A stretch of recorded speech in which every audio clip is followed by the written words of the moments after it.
নমস্কার, শুভ সন্ধ্যা। শাশ্বতী সিনহা টক্সে আপনাদের সবাইকে স্বাগত।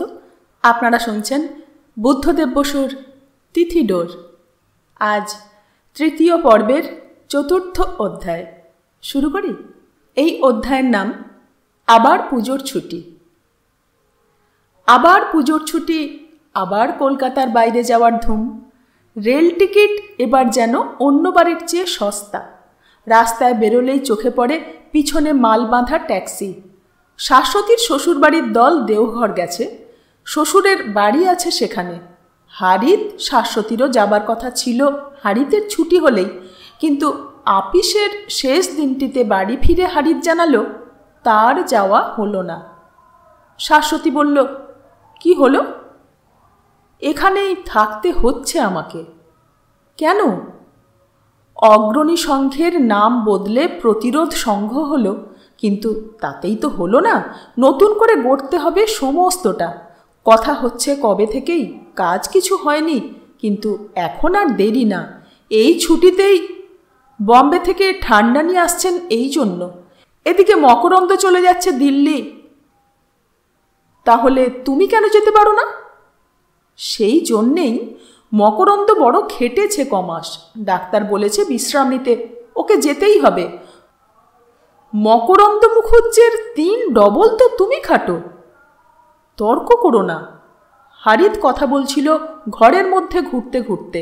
প্রথমে কোট খুলে হ্যাঙ্গারে এঁটে ব্র্যাকেটে লটকালো, তারপর আলনার ধারে এসে জুতো ছাড়ল, টাইটাকে ঝুলিয়ে দিল আলনার গলায়, তারপর টেবিলের ধারে এসে দেখল কোনো চিঠিপত্র আছে কিনা। তার চেয়ারটায় শাশ্বতী বসেছিল হাতলে হাত রেখে। জিজ্ঞেস করল, বসবে? না না, তুমি বসো, আমি। হারিত আবার চলল বাথরুমের দিকে। আমার যাওয়া হলো না তা তো দেখছো, তুমি যাও। শেষের কথাটা বলল বাথরুমের দরজা থেকে মুখ ফিরিয়ে। কিন্তু হারিতের কথা শোনার জন্য ঘরের মধ্যে নানা জায়গায় শাশ্বতী তার চোখকে আর পরিশ্রম করালো না। চা খেতে খেতে হারিত আবার কথা তুলল, আগে জানলে ওদের সঙ্গেই তোমাকে পাঠিয়ে দিতাম, কিন্তু ঠান্ডানের টেলিগ্রাম আজই মাত্র এলো। শাশ্বতী বলল, এখান থেকে দেওঘর আমি একাও যেতে পারি? নিশ্চয়ই। হারিত খুশি হলো। দিনের গাড়িতে যাবে, এখান থেকে আমি তুলে দেব, ওখানে ওরা স্টেশনে থাকবে। দল বদল নেই, মুশকিল আর কি। কবে যেতে চাও? কাল? আমি যাব না। যাবে না? কেন? না, যাব না। হারিত পরপর 3-4টে বেগুনি খেয়ে ফেলল। কেন যে এসব মান অভিমানগুলো এখনো যাচ্ছে না দেশ থেকে? হারিত একদম পছন্দ করে না এসব। শুধু যে পছন্দ করে না তা নয়, এর সামনে পড়লে অসহায় লাগে নিজেকে। কি করতে হবে বলতে হবে বোঝে না, যেন বোকা বনে যায়। আর তাইতে ভিতরে ভিতরে এমন রাগতে থাকে যে ব্যাপারটা শেষ পর্যন্ত বিশ্রী হয়ে ওঠে তার জন্যই। রাগের চড়তি মুখটাকে মনে মনে চেপে ধরে নরম সুরে বলল, যাবে না কেন? ভালো লাগবে তোমার, আর শরীরও সারবে। আমার কি অসুখ নাকি যে সারবে? না না, এই তো একঘেয়ে জীবন, আর খাঁচার মতো ফ্ল্যাট, মাঝে মাঝে বাইরে একটু ঘুরে এলে তবু। আমার একঘেয়ে লাগে না। হারিত বিলেতি ধরনে হাতের পাতা উল্টিয়ে বুঝিয়ে দিল, এসব বাজে কথায় সময় তার নেই। ইংরেজিতে বলল, যা তোমার খুশি। তারপর বাংলায় বলল, আমি শুধু এই বলতে চেয়েছিলাম যে আমার জন্য তোমাকে আটকে থাকতে হবে না, তুমি স্বাধীন, নিজের ইচ্ছে মতো চলবে। যদি বলি তুমি যাবে না বলেই আমার যাবার ইচ্ছে নেই? হারিত নিচু হয়ে চা খাচ্ছিল, একটানে মুখ তুলল স্ত্রীর দিকে। বাঁকা হেসে জবাব দিল, তাহলে আমি বলবো তোমার অসুখ করেছে, আর সে অসুখ সারাবার জন্যই তোমার যাওয়া উচিত। এবার শাশ্বতীও হাসল একটু বাঁকা করে। আমি গেলেই তুমি যেন খুশি হও। ওহ! ওই একটিমাত্র জোরালো আওয়াজ করেই হারিত তার মনের ভাব ব্যক্ত করল। আবার জুতো টুতো পরে হারিত 5 মিনিটের মধ্যে বীর দর্পে বেরিয়ে গেল। কোথাও যাবার কথা ছিল না সেদিন, বাড়িতেও কোনো কাজ ছিল না। অনেক দিনের মধ্যে এই একটা সন্ধ্যা ফাঁকা ছিল তার। আর সত্যি বলতে মনে মনে সে এই ভেবেছিল যে সন্ধ্যের পর শাশ্বতীকে নিয়ে বেরোবে, দরকারি কয়েকটা জিনিস কিনতে নিউ মার্কেট আসবে। শাশ্বতী আবার ভালোবাসে নিউ মার্কেটে বেড়াতে। সব ঠিক হয়েও দেওঘরে যাওয়া হলো না। এটা শাশ্বতীর খারাপ লাগবে বলেই তার খারাপ লাগছিল। তবে শাশ্বতীর আশাভঙ্গ হবে না, তার যাবার ব্যবস্থা করে দেবে, এমনকি 2 দিন ছিনিয়ে তাকে দেওঘরে রেখেও আসবে। এও সে ভেবেছিল মনে মনে। কিন্তু যেরকম ভেবেছিল সেরকম কিছুই হলো না, উল্টোটাই হলো। তার দোষ? শাশ্বতীর দোষ? হারিত একা একাই নিউ মার্কেটে এলো। নিজের জন্য 2 গেঞ্জি, ক্যালিকো মিলের 8 ডজন রুমাল, আর শাশ্বতীর জন্য 2 রঙিন কাচুলি আর একটা খোঁপার জাল কিনল। এসব আবার বালিগঞ্জে পাওয়া যায় না। আর ফাঁকে ফাঁকে এ কথাটা ভাবল একটু, না, কারোরই দোষ না, এই নিয়ম। এরকম হয়েছে অনেকবার এর আগে, এরকমই হবে এরপরে অনেকবার, আরও অনেকবার। যা ভাবা যায়, যার জন্য মন তৈরি থাকে, ঠিক তার উল্টোটাই হবার। পরপর সাজানো আছে সব। গুম হয়ে থাকা, থমথমে হাওয়া, তারপর রাত্রে, কোনো এক রাত্রে সব ভুলে যাওয়া, সব ফিরে পাওয়া। কিন্তু সে আর কতক্ষণ, মিনিট। তারপর ক্লান্ত হয়ে ঘুম, আর ঘুমের পরে দিন। আর পরের দিনই যদি আবার কিছু ঘটে, তুচ্ছতম কিছু, তাহলে আবার তাই। ভাবনার উল্টো, ইচ্ছার উল্টো, মুখ ভার, মন ভার, অস্বাস্থ্যকর স্যাঁতস্যাঁতে হাওয়া, তারপর আবার রাত্রি। কি ক্লান্তিকর দাম্পত্য! সে রাত্রেও তাই হলো। আর তারপর শাশ্বতী খুব ছোট্ট গলায় বলল, আমি চলে গেলে তুমি খুশি হও? কি সব বাজে! আমি থাকলে তুমি খুশি হও? আমি চলে গেলে তোমার কষ্ট হবে আমার জন্য? হারিত বিছানার মধ্যে নড়ল একটু। কি সব প্রশ্ন! মাথায় একটু মগজ থাকলে কি হয়? বলো না। বাজে কথার আমি জবাব দিই না। হারিত এমনভাবে কথাটা বলল যেন উত্তরটা স্বতঃসিদ্ধ, তাই না বললেও চলে। কিন্তু শাশ্বতী তাতে তৃপ্ত হলো না। না, বলো, আমি চলে গেলে কষ্ট হবে তোমার? অন্ধকারে শাশ্বতীর চোখ স্পষ্ট দেখতে পেল হারিত। নিজের চোখ বুঝে ফেলল। ভাবল, মিথ্যে মিথ্যে না বলিয়ে কিছুতে ছাড়বে না। আর মিথ্যেটা শুনলেই কি খুশি হবে? এড়িয়ে বলল, কর্তব্যের কাছে কষ্টকে আমি গণ্য করি না। কোনটা তোমার কর্তব্য? ছুটিতে কলকাতায় থাকা। আর আমার কর্তব্য দেওঘর যাওয়া? না, তোমার কর্তব্য। এই বলে হারিত সরে এসে স্ত্রীর বালিশে মাথা রাখল। কর্তব্যকে অবহেলা করতে পারল না শাশ্বতী। প্রায় 1 মিনিট পরে নিঃশ্বাস ছাড়ল, লম্বা নিঃশ্বাস, সুখের। আর হারিতও ছোট্ট গোপন একটা নিঃশ্বাস ছাড়ল, একেবারে স্পষ্ট মিথ্যেটা বলতে হলো না বলে। তার জিদটাকে পাকা করার জন্য ওখানেই শুয়ে থাকল। গুনগুন নরম আওয়াজে শাশ্বতী বলল, দেখো, আমাদের যাওয়া হলো না, ভালোই হলো। ভালো কেন? এই সেদিন বড়দির এরকম, আর এর মধ্যেই আমরা ফুর্তি করে বেড়াতে যাব। মনটা কেমন লাগছিল আমার। জীবনের উষ্ণতা, পরম উষ্ণতার তলানিটুকু চাকতে চাকতে হঠাৎ বড়দির জন্য একটা বুক ভাঙা কষ্ট হলো শাশ্বতীর। তার এখনকার এই সুখটাকে যেন অপরাধের মতো লাগল। সুখের সঙ্গে দুঃখ মিলে সুখের স্বাদ বাড়ল। স্বামীর সঙ্গে নিজেকে একেবারে এক মনে হলো, যেমন আগে কখনো হয়নি। মুখ চাপা আবছা গলায় বলল, সত্যি, স্বামী না থাকলে মেয়েদের কিছুই থাকে না। সেই পুরনো কথা, হিন্দু ধর্মের ভূত।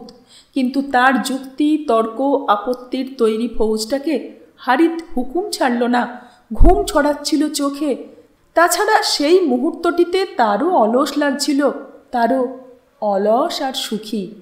ছোট্ট নিঃশ্বাসের সঙ্গে শাশ্বতীর কথা বেরোলো, বড়দির দেওরদের কথা তো শুনেছ? কি যেন একবার শুনেছিল। ঘুমের সিঁড়িতে হোঁচট খেল হারিত। হ্যাঁ, এরকমই তো। বলতে বলতে হারিত নেমে এলো জাগার সমতলে। হিন্দু বিধবাকে কে না ঠকিয়েছে মনু মান্ধাতার আমল থেকে আজ পর্যন্ত। ভূতের লেজে সুরসুরি দেবার সুখটাকেও শেষ পর্যন্ত হাতছাড়া করল না। আর এই ভাইদের জন্য জামাইবাবু শুনেছি বইমাত্রেও তো, বয়সে অনেক ছোট, বলতে গেলে বড়দির কাছেই মানুষ তারা।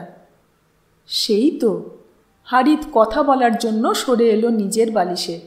আমাদের জয়েন্ট ফ্যামিলি মানেই তো এই, সকলের জন্য সব করো, নিজের স্ত্রী পুত্র ভাসিয়ে দাও, তবু কি চোখ খোলে আমাদের?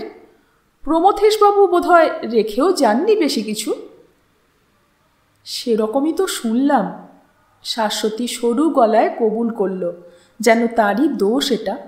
হারিত একটু গড়ালো, তারপর বালিশের তলায় হাত দুটো ঢুকিয়ে উপুড় হলো। এটা তার ঘুমের আগের সবচেয়ে আরামের শোয়া। শাশ্বতীর দিকে মুখ ফিরিয়ে বলল, এত অপব্যয়? হারিতের কথায় অনেকটা সহানুভূতিও ছিল, কিন্তু শাশ্বতীর একটু ব্যথা লাগল। জামাইবাবুর অপব্যয়ের ফলে সেও তো সুখী হয়েছিল কত, আর এই সুখী হওয়া, সুখী করাটাই কি পৃথিবীর সবচেয়ে বাজে? বাবার কাছে যা শুনেছিল তাই শোনাতে চাইল স্বামীকে, খুব নিচু গলায়, যে সুরে কোনো ভদ্রলোকের কোনো গোপন বদভ্যাসের উল্লেখ করে আর একজন ভদ্রলোক।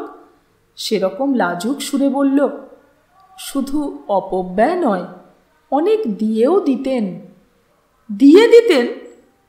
এই সাহায্য করতেন আর কি অনেককে, অনেক দুস্থ পরিবার, গরিব ছাত্র, যে এসে যখন চাইতো। সেটা তো আরও অপব্যয়। হারিত অস্ফুট হাসল। এত অভাব সংসারে কতটুকু তার মেটাতে পারে একজন মানুষ? কিছুই হয় না। লাভের মধ্যে সেও গরিব হয়ে পড়ে। এর একমাত্র উপায় হচ্ছে এমন ব্যবস্থা যাতে গরিব কেউ থাকবে না, অবশ্য বড়লোকও না। কথাটা শেষ করে হারিত ভাবল যে ব্যাংকে যেটা সে মাসে মাসে জমাচ্ছে সেটাকে অর্ধেক করে আর একটা ইন্স্যুরেন্স পলিসি নিলে হয়। হঠাৎই মরে গেলে কিন্তু ইন্স্যুরেন্সেই দারুণ লাভ। এরপর শাশ্বতী আর কথা বলল না, চুড়ির রুনঠুন আওয়াজ করে পাশ ফিরল। হারিত চোখ বুঝল, ভাবতে আরম্ভ করল প্রতিরোধ সংঘের ব্যাপারে কি কি করবে। কিন্তু একটু পরে আবার শুনল চুড়ির আওয়াজ। শাশ্বতীর গলা এলো, ঘুমোলে? না। হারিত চোখ বুঝেই জবাব দিল। একটু নড়ে চড়ে শাশ্বতী বলল, বিজুকেও 2000 টাকা দিয়েছিলেন জামাইবাবু। বিজনকে? হারিত চোখ তুলে তাকালো। কেন? বিজু চেয়েছিল আর কি, এতদিন কেউ জানতো না, বিজু নিজেই বলে ফেলল সেদিন। ঘুম ছুটে গেল হারিতের। অনুশোচনার কামড় পড়ল মনে। এত সোজা? তাহলে সেও তো পারত পার্টির জন্যে মোটা রকম একটা চাঁদা বাগাতে। পার্টির ঠিক নাম না করে একটু ঘুরিয়ে বললেই নিশ্চয় দিতেন। ইস, এমন একটা সুযোগ পেয়েও হারালো। ওই বিজন তাকে এক কথায় 2000, আর তার কিনা একবার মনেও হলো না কথাটা। লোকটাকে ফ্যাসিস্ট ঠাউরে গর্জালো শুধু। সত্যি, ঠান্ডানির মতো ঠান্ডা মাথা হলে তবে তো কাজ হয়। বিছানায় উঠে বসে হারিত বলল, বিজন করছে কি টাকা দিয়ে? ও তো বলে ব্যবসা করছে। কিসের? হারিত এ প্রসঙ্গ ছাড়তে পারল না। আমি ঠিক জানি না, কি সব যুদ্ধের। যুদ্ধের? ভালো ভালো, এ নিয়ে তো বাবার আর এক অশান্তি। কেন? ওসব নাকি চুরি জোচ্চুরির হরির লুট। হারিত দরাজ হাসল। অন্ধকারে শাশ্বতী দেখতে পেল তার সাদা দাঁতের শাড়ি। জিজ্ঞেস করল, তা নয়? বাবাদের ওরকম মনে হলেও ছেলেরা কি আর বসে থাকবে? আর যুদ্ধের কাজে সাহায্য করা এখন প্রত্যেকেরই কর্তব্য। রাশিয়াকে বাঁচাতে হবে যেমন করে হোক। বিজু কিছু একটা করে হিটলারকে হটিয়ে দিচ্ছে, এটা কল্পনা করা শাশ্বতীর পক্ষে শক্ত হলো। চেষ্টা ছেড়ে দিয়ে বলল, তুমি বসে আছো কেন? শোও না। হ্যাঁ, শুই। শুতে শুতে বলল, বিজু বেশ কাজের ছেলে দেখছি। সে কি আর এমনি এমনি? ওকে চালাচ্ছে প্রবীর মজুমদার। কে? ও, সেই মজুমদার। তাহলে তো স্বাতীর সঙ্গে তার বিয়ে হলে ভালোই হতো। হলো না কেন? কথা শুনে শাশ্বতী স্তম্ভিত হলো। একটু পরে বলল, বিয়ে তো দুজনের, তার মধ্যে একজনের অমত থাকলে কি করে হয়? হারিতের মনে পড়ল এরকম একটা কথা কবে যেন সেই বলেছিল শাশ্বতীকে। তাড়াতাড়ি বলল, তাও তো বটে, স্বাতী আবার বেজায় রোম্যান্টিক, কবিতা টবিতা পড়ে। ভালো না? ভালো না কেন? প্রশ্নের উত্তর দিল না হারিত। একটু এপাশ ওপাশ করে স্থির হলো বিছানায়, ঘুম জড়ানো গলায় জিজ্ঞেস করল, মজুমদারের আর সারা শব্দ নেই? না। আর স্বাতী কি বলে? কি আবার বলবে? শাশ্বতী পা গুটিয়ে শুলো ঘুমের জন্য তৈরি হয়ে। কাল একবার যাবে? ও বাড়িতে কাল? যাবে? হ্যাঁ, চুপ করো এখন, বড্ড। কথা শেষ না করেই হারিত ঘুমিয়ে পড়ল। শাশ্বতী একা জেগে রইল চোখ বুজে। রাত্রে শুয়ে শুয়ে এতগুলি কথা স্বামীর সঙ্গে বলল অনেক দিন পর, বোধহয় সেই জন্যই। আর স্বামীর সঙ্গে একটা নতুন নিবিড় ঐক্যবোধের ফলে চোখে যেন একটুও আঠা ছিল না তার। এতক্ষণ যাদের নিয়ে কথা বলেছে তাদের কথা আবার ভাবল, পরপর ভেসে উঠল তাদের মুখ, চোখ, বোজা চোখের অন্ধকারে। বড়দি, জামাইবাবু, বাবা, বিজু, মজুমদার, স্বাতী। আর তারপর যদিও তাকে নিয়ে কোনো কথা হয়নি, তবু সত্যেন রায়কেও মনে পড়ল শাশ্বতীর। ঘুমোবার আগে সত্যেন রায়কেও সে ভাবল একটু। রাত্রে শেষ যে কথা বলেছিল, বলতে চেয়েছিল, পরদিন সকালে সে কথাই আবার বলল। একবার যাবে নাকি ও বাড়িতে? এখন? তক্ষুনি পৌঁছানো একটা চিঠি পড়তে পড়তে হারিত জবাব দিল, এখন আমাকে ছুটতে হচ্ছে শ্যামবাজার। চিঠিটা খামে ভরে বলল, তুমি যাও। আমি তো যাবই, রোজই যাচ্ছি। আমিও যাব। হারিত ঝাপসা হাসল। কাল নিশ্চয়ই। বড়দি আসার পর সেই একদিনের পর তো আর যাওনি। এখন ছুটি হলো, গেলে পারো মাঝে মাঝে। যাব। বড়দি মনে হচ্ছে এখানেই থেকে যাবেন বলে শাশ্বতী হারিতের দিকে তাকালো, কিন্তু মুখ দেখতে পেল না, কারণ হারিত তখন নিচু হয়ে টেবিলের দেরাজে কি খুঁজছে। নিচু হয়েই জবাব দিল, তাহলে আর তাড়া কি? কথাটা হারিত বুঝল না দেখে শাশ্বতী একটু দেরি করল। দেরাজ থেকে কয়েকটা কাগজ বের করে যখন সে সোজা হয়ে দাঁড়ালো, তখন আবার বলল, বাবা বোধহয় বড়দিকে তার কাছেই রাখবেন। বরাবর? তাই তো মনে হয়, আর তাই তো ভালো, কি বলো? একটু হেসে হারিত যেন বোঝাতে চাইল এ বিষয়ে স্ত্রীর সঙ্গে তার মতভেদ নেই। হারিত শুনতে চাচ্ছে না, অন্য কথা ভাবছে। তা বুঝেও শাশ্বতী কথা না বলে পারল না, নিজেই প্রশ্নের জবাব দিল, ভালো বই কি, দেওরদের দয়ার চাইতে হাজার গুণে ভালো। কিন্তু বাবার আর ছুটি হলো না। কোথায় এখন পেনশন নিয়ে জিরোবেন? এর মধ্যে কি হয়ে গেল? শিগগিরই পেনশন? বাহ, তোমাকে বললাম না সেদিন। ও হ্যাঁ, হয়েই গেছে না? তা বলতে পারো, লম্বা ছুটি চলছে এখন, তারপরেই। তাহলে তো। হারিতের কপালে রেখা পড়তে পড়তে মিলিয়ে গেল। তখনই আলোর দিকটা দেখতে পেল সে। তা পেনশন তো আছে বসে বসে, অর্ধেক মাইনে কম কথা না। আমাদের সব চাকরিতে তো কিছুই নেই। কি যে হবে বুড়ো বয়সে। আর তোমার বড়দিও ওখান থেকে কিছু তো পাবেন। কিন্তু দায়িত্ব বাবারই তো, প্রকাণ্ড দায়িত্ব। তাই তো আমি বলি বাবাকে, তুমি ভেবো না, আমরা তো আছি।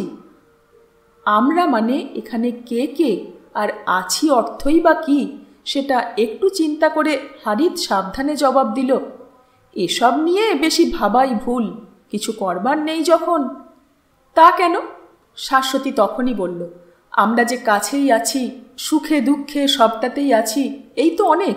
আর বড়দের দিকটাও ভেবে দেখো, 14 বছর বয়সে বিয়ে হয়েছিল, সেই বাড়ি, সেই সব, তারই সব। আজ হঠাৎ এক কথায় ছেড়ে চলে আসা কি সোজা কথা? স্ত্রীর মুখে আছির ব্যাখ্যা শুনে হারিত আশ্বস্ত হয়েছিল। অমায়িকভাবে বলল, সে তো সত্যি, আর তাই তো ওখানে যেতে কেমন অপ্রস্তুত লাগে আমার। ওসব সান্ত্বনা টান্তনা আমার আসে না, জানো তো। সান্ত্বনা? শাশ্বতী গম্ভীর হয়েই কথা বলছিল, এবার আরও গম্ভীর হলো। এর কি কোনো সান্ত্বনা আছে? আর কাকেই বা সান্ত্বনা? দরকার হলে তোমাকেই সান্ত্বনা দিতে পারেন বড়দি। বড়দি আশ্চর্য। হারিত আলগোছে একটু বসেছিল চেয়ারটায়, হঠাৎ উঠে দাঁড়ালো। অনেক হয়েছে গার্হস্থ্য জীবন, এখন পৃথিবী তাকে ডাকছে। তাড়াতাড়ি বলল, আচ্ছা চলি। শাশ্বতী বলল, আমিও যাই। নড়াচড়ার হাওয়া দিল ঘরের মধ্যে। দুজনে দু কোণে পরস্পরের দিকে পিঠ ফিরিয়ে কাপড় পরল। শাশ্বতীর পিছনে দাঁড়িয়ে আলমারির লম্বা আয়নায় চুল আঁচড়ে নিল হারিত। হারিতের মানিব্যাগ থেকে শাশ্বতী কিছু খুচরো নিল তার হলদে হাত ব্যাগে। ট্রাম স্টপে দাঁড়িয়ে শাশ্বতী জিজ্ঞেস করল, তোমার ফিরতে কটা হবে? ঠিক নেই, অনেক ঘোরাঘুরি আছে। আমি 12টার মধ্যে ফিরব। বেশ। ট্রাম খালি ছিল, পাশাপাশি বসতে পেল দুজনে। হারিত ভাবল, যা ভাবতে গিয়ে কাল রাত্রে বাধা পেয়েছিল, ঠান্ডানে পৌঁছবার আগেই কতটা গুছিয়ে রাখতে পারবে চারদিক। আর শাশ্বতী ভাবল, সেই বড়দির কথাই ভাবল। তারও ভয় ছিল হারিতের মতোই, কিন্তু হারিত তো সে দৃশ্য দেখেনি, বিজুর সেই হাত পা ছোঁড়া চেঁচামেচির দৃশ্য। এক ঘর স্তম্ভিত মানুষের মধ্যে বড়দি টেনে তুললেন বিজুকে, হাত ধরে ঘরে নিয়ে গেলেন, কথা বলে বলে ঠান্ডা করলেন, যেন এটা বিজুরই ব্যাপার। ঠিক আগের মতোই না, ঠিক না, শান্ত। মানুষটা যেন শান্ত হয়ে গেছে মনের মধ্যে, তাছাড়া আগের মতোই। কাছে গেলেই ভালো লাগে তেমনি, কিন্তু তার কেমন লাগছে কে জানে। আগে ভাবতাম বড়দি খুব সুখী মানুষ, ভরপুর সুখী, আর সেই সুখী চলতে ফিরতে উপচে পড়ে সাবধানে। কিন্তু এখন নিজে যে সুখী না, সে কি পারে অন্যকে সুখী করতে? নাকি নিজের সুখী হবার কথাই নেই এতে? নাকি সুখ বলতে যেটাকে ভাবছি, কে জানে। এই যে এসে পড়লাম। হারিতের কাছে চোখে বিদায় নিয়ে শাশ্বতী নামল। দাঁড়িয়ে দাঁড়িয়ে দেখল হারিতের ট্রাম বেঁকে গেল ডান দিকে। প্রতিরোধ সংঘের খুঁটিনাটিতে ডুবেছিল হারিত, কিন্তু একটু পরে যখন বুড়ো মতো একজন লোক পোটলা হাতে তার পাশে বসল, তখন তার শাশ্বতীকে মনে পড়ল। মনে হলো এই রকম একটা ট্রামেই সে শাশ্বতীর সঙ্গে চলেছে, কিংবা ট্রেনের কামরায়। লম্বা পথ, স্টেশন কম, মাঝে মাঝেই এমন হয় যে কামরাটায় আর কেউ থাকে না, তখন বাধ্য হয়েই কাছাকাছি হতে হয় দুজনকে। কিন্তু হারিতের এসব ভাবনার শাশ্বতী কিছু জানল না। নিশ্চিন্তে রাস্তা পার হয়ে টালিগঞ্জের ট্রামের জন্য দাঁড়ালো। ছোড়দি, কখন? এই এলাম। আমাদের যাওয়া হলো না রে দেওঘর। হলো না তো? আমি আগেই ভেবেছিলাম। আমারও বেশি ইচ্ছা ছিল না। এবার হারিতের অনুপস্থিতিতে শাশ্বতী স্বচ্ছন্দে স্বীকার করল, বিশ্রামের দরকার তো হারিতের, কিন্তু তিনি নড়বেন না। অগ্রণী সংঘ বুঝি? অগ্রণী না রে, প্রতিরোধ। প্রতিরোধ। স্বাতী হেসে উঠল, আর শাশ্বতীও নির্ভয়ে হাসল এই সঙ্গে। দু বোনের এই কথাবার্তার সময়টুকুতে সত্যেন প্রথমে স্বাতীর, তারপর শাশ্বতীর মুখের দিকে তাকালো। কিন্তু একজনেরও চোখ যখন তার দিকে ফিরল না, তখন সে উদাসভাবে অন্যদিকে তাকিয়ে থাকল। অন্তত চেষ্টা করল ভাবটা যাতে উদাস দেখায়। স্বাতীকে আজ বড্ড সুখী মনে হলো সত্যেনের। ছোটদিকে দেখে বড্ড খুশি। এত খুশি হবার কি আছে ভেবে পেল না সে। তার মনে তো সুখ নেই, তার মন তো অবিরত অস্বস্তিতে কাঁটা হয়ে আছে। দু বোনের মিলিত হাসির শব্দটাও যেন কাঁটার মতো তাকে বিঁধল। সে কেন, সে কোথায়, এই সকালবেলায় এখানে বসে আছে কেন? আর কিছু কি তার করবার নেই? কেমন করে সময় কেটে যাচ্ছে। ইয়ার্সের এলজিটা কিনেছে, পাতাও উল্টায়নি। মমের গল্পের বইটারও না। সেটা অবশ্য পথে পড়বে বলেই কিনেছে। সত্যেন নিজেকে দেখতে পেল চলতি ট্রেনের জানলা কোণে ছোট গল্পের বই হাতে, আর মাঝপথের ডাক বাংলোর ভোরবেলায় বারান্দায় বসে কবিতার বই। আহ, সে যাবে কাল, হ্যাঁ কালই। চলো ভিতরে চলো, স্বাতী বলল শাশ্বতীকে। আপনি? শাশ্বতী সত্যেনকে লক্ষ্য করল। স্বাতী বলল, উনি একটু বসবেন। তারপর সত্যেনের দিকে এই প্রথম তাকিয়ে আবার বলল, একটু বসুন। আমি। সত্যেন কি যে বলতে চাইল, কিন্তু পরের কথাটা তার মুখ দিয়ে বেরোবার আগেই বোনেরা চলে গেল ভিতরে। একটু পরে স্বাতী ফিরে এসে সত্যেনের মুখোমুখি চেয়ারটায় বসল। দুজনে দুজনের দিকে তাকিয়েই একসঙ্গে চোখ নামিয়ে নিল। আবার যখন চোখাচোখি হলো, স্বাতী স্থির চোখে আবছা গলায় বলল, কি? সত্যেন দেখতে লাগল তার একটু লাল হওয়া মুখ, ভিজে ভিজে চিকচিকে চোখ, আর ভিজে ভিজে ঠোঁট দুটির একটু বাঁকানো ভঙ্গি। রোজ দেখে এরকম, তবু কত যেন দেখার বাকি। আজ যে সকালেই। এবারেও সত্যেন কথা বলল না।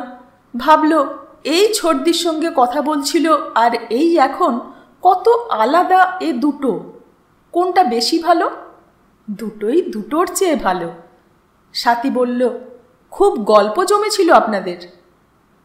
আমাদের বলেই কথাটার মানে বুঝল। হ্যাঁ, কিন্তু তোমাকে দেখেই তোমার ছর্দি আমাকে একদম ভুলে গেলেন। আমি ভাবলাম ছর্দির গলা না, কিন্তু কার সঙ্গে?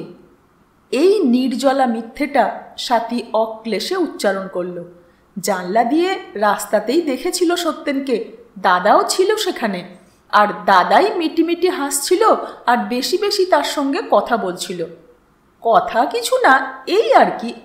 দাদাটা এমন, সত্যি। ছর্দির গলা? সত্যেন হাসল, আর চোখে দেখলে তো কথাই নেই। তাই তো দেখলাম, স্বাতী না হেসে জবাব দিল। বাইরে থেকে ডালিম এলো ঘরে। ছোট মাসি? সত্যেনকে দেখে থমকালো। এনেছিস? ডালিম গলা নামিয়ে বলল, বিলিতি পেলাম না। দেখি। লম্বা ডালিম একটু আড় হয়ে দাঁড়ালো, যাতে সত্যেনবাবুর দিকে পিছন ফেরানো না হয়, অথচ তিনি দেখতে না পান। এতদিনে তার মাথায় আঁটো কালো টুপির মতো নতুন চুল গজিয়েছে। ময়মনসিংহ থেকে নতুন করে যে শ্যামলিমা নিয়ে এসেছিল কলকাতার কলের জলে, তা ধুয়ে গেছে আবার। মুখের ভাবটা আগের চেয়েও গম্ভীর, কিন্তু গালের এখানে ওখানে হঠাৎ এক একটা পাতলা কোঁকড়া চুল নির্ভুল জানিয়ে দেয় তার অতি তরুণ বয়সটাকে। তার আধখানা মুখের দিকে তাকিয়ে সত্যেনের মনে পড়ল, তারও একদিন ও বয়স ছিল, কিন্তু ওরকম কোনো মাসি ছিল না। স্বাতী ডালিমের হাত থেকে জিনিসটা নিল, উপরের কাগজটা সরিয়ে নেড়ে চেড়ে দেখল একটু। উদ্বিগ্ন চাপা গলায় ডালিম জিজ্ঞেস করল, ঠিক আছে? হ্যাঁ। রং মিলবে তো? মনে তো হয়। ওই রং মেলাবার জন্য কত দোকান সে ঘুরেছে। ভবানীপুরেও না পেয়ে ধরমতলায় যেতে হয়েছিল। এসব আর বলা হলো না। তার পরিশ্রমের আপাতত ওইটুকু মাত্র পুরস্কার নিয়ে সত্যেনবাবুর দিকে একটা দ্রুত কটাক্ষ নিক্ষেপ করে নিজেই একটু লাল হয়ে তাড়াতাড়ি চলে গেল ভিতরে। স্বাতীর কোলের উপর ছড়ানো সাদা আর ব্রাউন উলের দিকে তাকিয়ে সত্যেন বলল, তুমি বোনো নাকি? আমি কি আর বুনি? তবে ডালিম ধরেছে তার একটা জম্পর চাই। ব্রাউন উলটাকে তীক্ষ্ণ চোখে নিরীক্ষণ করল স্বাতী। নিচু মুখেই আবার বলল, ভালোই হলো আমার ডালিমের তাড়ায় বড়দির কাছে শেখা হচ্ছে। মার চেয়ে মাসির হাতি বুঝি ওর পছন্দ? বড়দির বানানো একটা আছে ওর, তবে সাংঘাতিক লম্বা হয়ে গেছে কিনা হঠাৎ। আমি ভাবছি সেইটা খুলে ফেলে। আচ্ছা, হাতের দুটো উল দু হাতে রেখে স্বাতী মুখ তুলল। আপনার কোন রংটা পছন্দ? আমি ঠিক মেয়েদের এসব বোনা টোনার ব্যাপারে তার মনের আদিম গভীর অবজ্ঞার চোখে সত্যেন তাকালো, কিন্তু তাকিয়ে দেখতে পেল, স্পষ্ট বুঝল যে মানব জীবনে এই উলবোনা ব্যাপারটিরও গুরুত্ব কম না। আমার যেটা পছন্দ ডালিমের কি আর সেটা হবে? হবে না, ডালিমের আদর্শই তো সত্যেনবাবু। স্বাতী নামটা উচ্চারণ করল একটু নিচু গলায়, একটু অস্পষ্ট করে, আর স্বাতীর মুখে নামটা শুনে সত্যেনের প্রায় বিশ্বাসই হলো না যে ওই সত্যেনবাবু আর কেউ না, সে নিজেই। একটু পরে বলল, তা তো জানতাম না। বাহ, ওর প্রাণপণ চেষ্টাই তো! কীরকম কোঁচা ঝুলিয়েছে আর পাঞ্জাবি পরেছে দেখলেন তো, একটুও মানায়নি। কিন্তু আদর্শ মতো চললে উলের জামা কিন্তু পরাই হয় না ওর। স্বাতী কপট সরলভাবে বলল, কেন, আপনি ওসব পরেন না? আমি? কপটতা বুঝেও কিংবা সেই জন্যই সত্যেনের আত্মসম্মান আহত হলো। পরুন না একটা, বড়দিকে বলবো বুনে দিতে। এত সুন্দর বোনেন বড়দি। বলে স্বাতী হাত দিয়ে কপাল থেকে চুল সরালো। ধক করে উঠল সত্যেনের বুকের মধ্যে। কতবার দেখেছে হাতের ওই ভঙ্গি, আর যতবারই দেখেছে, কিন্তু ভালো যত লাগলো খারাপও তত লাগলো তার। স্বাতীর স্বাধীনতায়, অবাধ সাহসে সে যেন মরমে মরে গেল। আরও আরও প্রবল, আগের চেয়ে আরও অনেক তীব্র হয়ে তার মনে ফিরে এলো চলতি ট্রেন, মস্ত রাত, অচেনা সবুজ ভোরবেলায় কবিতার বই। কবে যাবে? কাল? কাল কেন, আজই যাবে। সত্যেনের নিচু হওয়া মুখের দিকে একটু ঝুঁকে তাকিয়ে স্বাতী আবার বলল, পড়বেন? তাহলে আজই বলি বড়দিকে। সত্যেন মুখ তুলে বলল, না। সত্যেনের ভাবের বদলটা তখন না বোঝার ভান করল স্বাতী। তেমনি সহজ সুরে বলল, আচ্ছা বোনা তো হোক, যদি আপনার ভালো না লাগে তখন না হয়। শোনো। সত্যেনের গম্ভীর গলা স্বাতীর কথায় বাধা দিল। আজ যে সকালেই এসেছি তার কারণ আছে। এসেছি এই জন্য যে পরে আর সময় হবে না, আমি আজই চলে যাচ্ছি। স্বাতী একটু চুপ করে থাকল, তারপর বলল, ও, রাঁচি এক্সপ্রেসে যাচ্ছি। অকারণে জানালো সত্যেন। প্রথমে রাঁচি যাব, তারপর সেসব আপনার লম্বা লম্বা চিঠিতেই জানতে পারবো আশা করি। সত্যেন বলল, আমার চিঠি তোমার ভালো লাগে না জানি। লাগে না? এত সুন্দর বর্ণনা আপনার। সত্যি, চিঠি লিখতে আমি পারি না। স্বাতী মুখ নামিয়ে উলের বল দুটোকে কাগজে জড়াতে লাগলো। একটু অদ্ভুত মুগ্ধতা নিয়ে সত্যেন নধর বল দুটোর দিকে তাকিয়ে থাকলো। কিন্তু একটু পরেই জড়ানো শেষ হলো, সাদা আর ব্রাউন রং আর দেখা গেল না। একটু অপেক্ষা করল। সত্যি যাচ্ছেন? কথা শোনার জন্য। কিন্তু ডালিমের কেনা প্যাকেটটি হাতে করে স্বাতী উঠে দাঁড়ালো। সত্যেনও উঠে দাঁড়ালো সঙ্গে সঙ্গে। স্বাতী বলল, যাচ্ছেন? হ্যাঁ, তা বড়দির সঙ্গে কি একবার দেখা হতে পারে? বসুন। আর পরের মুহূর্তেই সত্যেন দেখল সে একা বসে আছে ঘরের মধ্যে। বসে বসে চেষ্টা করল আজ রাত্রের রেল ভ্রমণের কথা ভাবতে। ভোরবেলা মুড়িতে 4 ঘন্টা পরে রাঁচি। খুব উৎসাহ নিয়ে ভাবার চেষ্টা করল।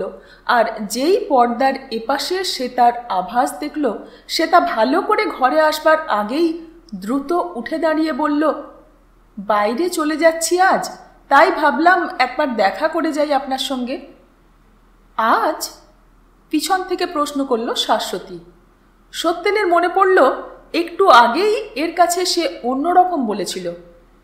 তাড়াতাড়ি বলল, হ্যাঁ আজই যাই, ছুটির দিনগুলো নষ্ট হচ্ছে মিছিমিছি। কথাটা উপস্থিত ব্যক্তিদের পক্ষে সম্মানের নয় তা বুঝতে পেরে তখনই আবার জুড়ল, ফিরে এসে যদি তখন আপনার অনুমতি থাকে একদিন যাব আপনার ওখানে। হারিতের এই অনিশ্চিত ব্যস্ততার মধ্যে সত্যেনকে নিমন্ত্রণ করার প্রশ্ন যে আর উঠল না, শাশ্বতী মনে মনে তাতে স্বস্তি পেল। কিন্তু মুখে বলল, আমার অনুমতির জন্য আপনার ব্যস্ততা তো দেখতেই পাচ্ছি, পাছে সত্যি যেতে হয় সে ভয়ে আজই কলকাতা ছাড়ছেন। শ্বেতা বলল, বসো। বেশিক্ষণ বসবো না, একটু বসো। সকলে বসবার পর শ্বেতা বলল, দেশে যাচ্ছ বুঝি? ঈষৎ হেসে সত্যেন তার প্রিয় জবাব দিল, দেশ বলে আমার কিছু নেই। শ্বেতাও হাসল কথা শুনে। দেশ কি আর আলাদা কিছু? যার যেখানে স্বজন সেখানেই দেশ। স্বজন মানে আত্মীয়? করুণা ফুটল শ্বেতার চোখে, দেখতে কৌতুকের মতো। তুমি বুঝি আত্মীয় ভালোবাসো না? কারা কারা আমার আত্মীয় তা প্রায় মনেই নেই। একটু বাহাদুরির সুর লাগলো সত্যেনের কথায়। তারাও খোঁজ খবর নেন না তোমার?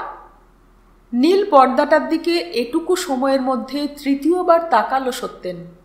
মুহূর্ত মাত্র দেরি করে একটু নিস্তেজ গলায় জবাব দিল, খোঁজ খবর আর কি? কে আছেন তোমার এখানে? এখানে? সত্যেন একটু থামল। এক মামা ছিলেন, তিনি আর নেই। মামিমা, মামাতো ভাই বোন?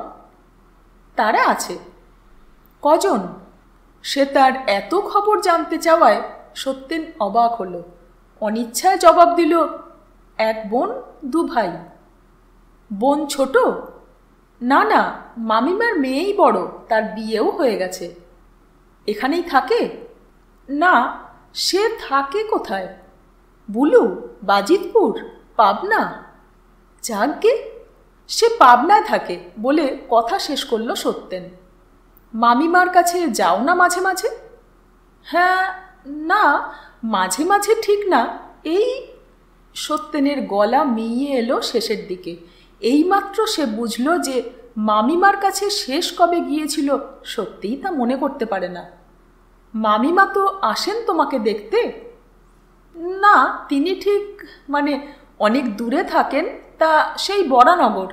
আর সেই বরানগর থেকে মামিমার 10 বছরের ছেলে খুঁজে খুঁজে এই টালিগঞ্জে এসেছিল একদিন। টুকরো কাগজে জোলো কালিতে 10টা টাকা চেয়েছিলেন মামিমা। টাকা সে তক্ষুনি দিয়েছিল আর বলে দিয়েছিল, মাকে বলো আমি শিগগিরই একদিন যাব।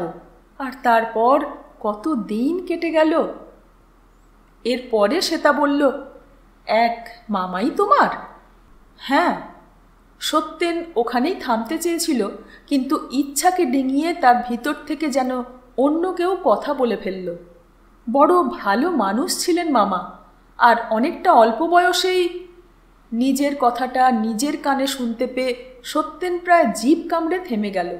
এসব কেন বলছে আর কাকে বলছে যে নিজেও?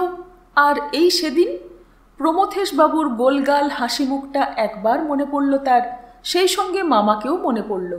ভালোবাসতেন তাকে, খুব টানাটানির সংসারেও বাড়িতে আর হৃদয়ে একটু জায়গা রেখেছিলেন তার জন্য।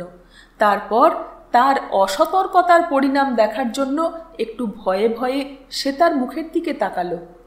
কিন্তু শ্বেতা জিজ্ঞেস করল, কি করতেন তিনি? মামা স্কুল মাস্টার ছিলেন, আর তাই মামিমা এখন। বলতে বলতে আবার থেমে গেল সত্যেন। সত্যি কি কষ্টে পড়েছেন মামিমা। বরানগরে ওই একটা বস্তি পাড়ায়। বড় ছেলে কত বড়? বড়দির মুখে সত্যেন দেখল যে কথা সে বলেনি তা তিনি বুঝেছেন। খুব ছোট না, সে যেন আশ্বাস দিল নিজেকেই। বড়টি একটা কাজও পেয়ে গেছে, কিন্তু কি বা কাজ কারখানায়, মজুর খাটা। আর যে বয়সে কলেজে পড়ার কথা সে বয়সেই কি হবে এদের? এই তবুটা যেন তার নিজের কোনো কিছুর সাফাই। ওদের কথা ভাবলেই খারাপ লাগে। আর যাই হোক, পড়াশোনা তো হলো না। শেষের কথাটায় এমন সত্যিকার দুঃখের সুর লাগলো যে সত্যেনের মুখটা অন্যরকম দেখালো মুহূর্তের জন্য। শাশ্বতী এতক্ষণ চুপ করে শুনছিল কথাবার্তা। একটু অবাক হলো, ওই একটা কথায় ইস্ত্রি করা ভদ্রতা পেরিয়ে সত্যেনের ভিতরকার মানুষকে সে যেন দেখতে পেল। ওই একটা মুহূর্তে অনেক বেশি চিনে ফেলল তাকে। আর বড়দির কাছে এলেই কেন ভালো লাগে তাও বুঝল সঙ্গে সঙ্গে। বড়দি নিজের কথা বলেন না, অন্যজনের বিষয়েই কথা বলেন, যেন সকলের জীবনেই তারও কিছু অংশ আছে, আর এটাই তার স্বভাব, যেমন সুখের সময়ে তেমনি দুঃখের দিনেও। আর এই জন্যেই দুঃখী মানুষ তাকে মনে হয় না কখনো এখনো। শাশ্বতী আর একবার তাকালো সত্যেনের ঈষৎ লজ্জা পাওয়া মুখের দিকে। দৈবাৎ সত্যেনও তাকালো তখন, ত্রস্তে চোখ সরিয়ে নিল। সেও বুঝল তাকে এখন অন্যরকম দেখাচ্ছে এদের চোখে, যে রকমটা সে দেখাতে চায় না, লুকোতে চায়। লজ্জার ভাব ছড়ালো তার মুখে। তার অভ্যাস, তার চেষ্টা কোনো কাজে লাগলো না। যা বলতে চায়নি, চায় না, কখনো কোথাও বলে না, তাই বলে ফেলল। কখনো কোথাও বলে না, কিন্তু আর কোথাও আর কখনো কেউ শুনতে চেয়েছে এসব? নীল পর্দা নড়ল। ঘরে এলো আতা। চা, বাসন সাজানো একটি পিতলের ট্রে সাবধানে দুহাতে ধরে সে ঘরে এলো। মুখ নিচু রেখে টিপি টিপি পায়ে এগিয়ে এসে মাঝের গোল টেবিলে ট্রেটা নামালো। তারপরেই ক্ষিপ্রতর গতিতে অন্তর্হিত হলো আবার পর্দার ওপারে। আর প্রায় সঙ্গে সঙ্গেই তাতা বিদ্যুতের মতো ছুটে এসে ঝাঁপিয়ে পড়ল মার গায়ের ওপর। তার বাবরি চুলে হাত রেখে সেটা বলল, কি রে মা? কি মা? তাতা মার কোলে মুখ খসল দুবার। মেয়ের মাথাটি দু হাতে তুলে ধরে নিজের মুখ তার কাছে নামিয়ে সেটা বলল, কি? চুপি চুপি বল। ও বুঝেছি, হ্যাঁ খুব দোষ হয়েছে দিদির, আমি বকে দেব। শাশ্বতী বলল, দিদি চায়ের ট্রে এনেছে তাই বুঝি? সত্যি তো, ও বুঝি আর পারতো না আনতে? দিদির চেয়ে ভালোই পারতো। তা তুমি এক কাজ করো, খুব ভালো ভালো মশলা নিয়ে এসো তো একটা প্লেটে সাজিয়ে, আর ছোটো মাসিকে এখানে আসতে বলো। ছোটো মাসি রাগ করেছে। রাগ করেছে কেন? দিদির উপর রাগ করেছে। শোনো মা, আগে চা দিয়ে পরে তো গরম জল ঢালতে হয়, এ আর কে না জানে। আর দিদিটা এমন, সত্যি দিদি কিচ্ছু পারে না। ছোট মাসিকে বল গিয়ে এখন আর রাগ করতে হবে না, মা তোমাকে ডাকছেন। তাতা খুশি হয়ে বাবরি দুলিয়ে চলে গেল। যেতে যেতে এক পলক বাঁকা চোখ হানল সত্যেনের দিকে। শাশ্বতী বলল, ওদের তুমি কি আদরটাই দিতে পারো বর্দি। তোর মনে পড়ে শাশ্বতী? একটু পরে সেটা বলল, সাথী ঠিক এরকম করতো তোর সঙ্গে। শুধু আমার সঙ্গে?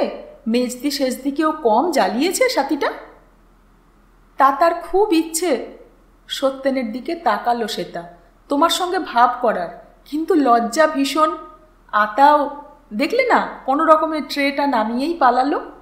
এতক্ষণ এ ঘরে যা কিছু হচ্ছিল তা সত্যেনকে প্রায় একটা আবিষ্টতার মধ্যে টেনে এনে ফেললে। সে তার শেষ কথাটা যে তাকেই বলা তা বুঝতে একটু দেরি হলো তার। আস্তে আস্তে বলল, আমার অনেক দোষের মধ্যে এও একটা যে ছোটদের সঙ্গে ভাব জমাতে আমি মোটে পারি না। বলে চোখ নামালো সে তার দুটি সাদা পায়ের দিকে। কৌতুক ছিল না কথাটায়, সত্যি তখন তার মনে হচ্ছিল জীবনের অনেক কিছুই সে জানে না, বোঝে না, পারে না। চাটা বোধ হয়। শাশ্বতী টিপটের দিকে তাকালো। এই যে সাথী, আয় চা ঢাল। তুমি থাকতে আমি কেন? শাশ্বতী হাসল। তাতা ঠিকই বলেছিল, সত্যি রেগে আছিস। শ্বেতা বলল, দেখলি তো, সাথী এখনো ছেলেবেলার অভ্যেস ছাড়তে পারল না, আর তাতা তো তাতা। আচ্ছা আমিই ঢালি। শাশ্বতী এগোলো। ক চামচ চিনি আপনার? সাথী ওসব জানে ঠিক, বলল শ্বেতা। ও তুই ওকেই দে। ওকেই তো বলছি। শাশ্বতী সরে এলো, কিন্তু সাথী একটু দূরে বসল। সাথী আয়, ডাকলো শ্বেতা। সাথী উঠল, কোনো কথা না বলে কাছে এসে চা ঢালল নিচু মুখে। চায়ের খয়েরি রংটাকে দুধ কেমন আস্তে আস্তে সোনালি করে দেয়, সেইটা দেখতে দেখতে নিজের মুখের রংটা লুকোবার চেষ্টা করল সত্যেন। সত্যেন বোধহয় চায়ের রং দেখছিল, কিন্তু এক পেয়ালা ঢেলেই সাথী যখন টেবিলটা আস্তে একটু ঠেলে দিল তার দিকে, তখন চোখ তুলে চোখ সরিয়ে বলল, আর কেউ আপনারা? আপনি মিসেস নন্দী? আপনার মুখে মিসেস নন্দীটা ভালো শুনলাম না কিন্তু। তাহলে শাশ্বতী দেবী? একেবারে দেবী? শাশ্বতী হাসল। কেনই বা ওসব হাঙ্গামা, তুমি ওকে ছোটদেই ডেকো। সে তা খুব সহজে সমস্যার সমাধান করে দিল। ওই আমার আরেক দোষ। সে তা শাশ্বতীর মাঝামাঝি তাকালো। সত্যেনও ডাকটা আমার আসে না। তাছাড়া বয়সে তো আমিই বড়। কত আর বড়? সেটা বলতে হলে একটা নিষিদ্ধ প্রশ্ন করতে হয়। শাশ্বতী বলল, আমার 24। আপনার? আমার 26। 24-এ আর 26-এ কি তুলনা হয়? মেয়েদের 24-এ আর পুরুষের 32-এও তুলনা হয় না। হারিতবাবুর বয়স বুঝি 32? সে তা হেসে ফেলল কথা শুনে। শাশ্বতী লাল হয়ে হাসল। সাথীও একটু না হেসে পারল না। সে তা বলল, তোমার চা ঠান্ডা হয়ে যাচ্ছে, খাও। একেবারে একাই খাবো? বড়দি, একটু বলুন না ওকে। সত্যেন চোখ দিয়ে শাশ্বতীকে দেখালো। শাশ্বতী হেসে উঠে বলল, এই না বললেন আপনার ডাকটাক আসে না? আসে না মানে কি আর? সত্যেনের লাল হওয়া মুখ থেকে সে তার চোখ সরিয়ে আনল। শাশ্বতী, চা খা না একটু। সাথী, তুই? না। এতক্ষণে একটি কথা উচ্চারণ করল সাথী। আমরা অবশ্য তেমন চা পিয়াসী নই, তবে আচ্ছা, সাথীর হাতের চা খাওয়া যাক একটু। শাশ্বতী তার চেয়ারটা সরিয়ে আনল। বড়দি, তুমি সত্যেনবাবুকে কিছু খেতে বলো। না না, আর কিছু না, শুধু শুধু চাই ভালো লাগে আমার। সে তা বলল, থাক, ইচ্ছে না হলে খেও না। আমি আবার শুধু চা খেতে পারি না বলে শাশ্বতী হাত বাড়িয়ে একখানা বিস্কুট নিল। শাশ্বতীর হাতে ধরা বিস্কুটটার চেহারা হঠাৎ খুব ভালো লেগে গেল সত্যেনের। নিজেও নিল একটা। তারপর যদিও মিষ্টিতে তার ঘোর অভক্তি, কথা বলতে বলতে একটা সন্দেশও খেয়ে ফেলল। আর চায়ের পরে যদিও কোনো কিছু দিয়েই মুখের চায়ের স্বাদ নষ্ট করা তার পছন্দ না, লজ্জা জড়সড় তাতার হাত থেকে মশলা নিয়েও মুখে দিল।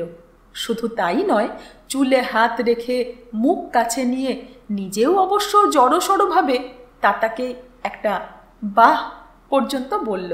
আর সঙ্গে সঙ্গে এ কথাটা তার মনে হলো যে আত্মীয়তাকে মুখে সে এত অবজ্ঞা করে, তারই রস এখানে বসে বসে ভোগ করছে সে।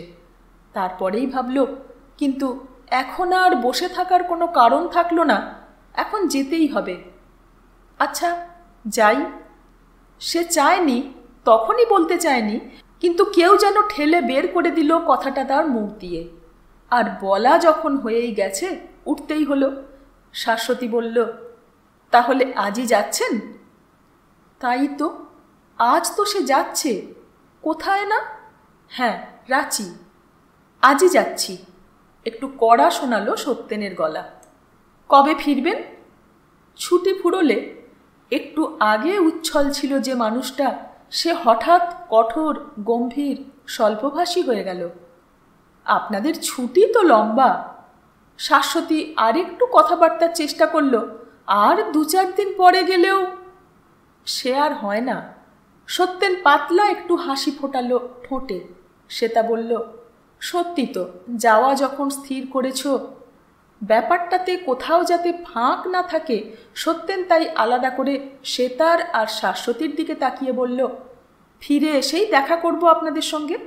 আচ্ছা, যাই। শেষের কথাটা বলে এতক্ষণ পরে সাথীর দিকে চোখ ফেরালো, যেন এইমাত্রই তার মনে পড়ল যে দিদি দুজন ছাড়া আরও কেউ ঘরে আছে। শেষ বিদায়টা সে নিয়েছিল দরজার কাছে। তার সামনে শাশ্বতী, একটু পিছনে তাতার হাত ধরে শ্বেতা, আরও একটু পিছনে বড়দির অর্ধেক আড়ালে সাথী।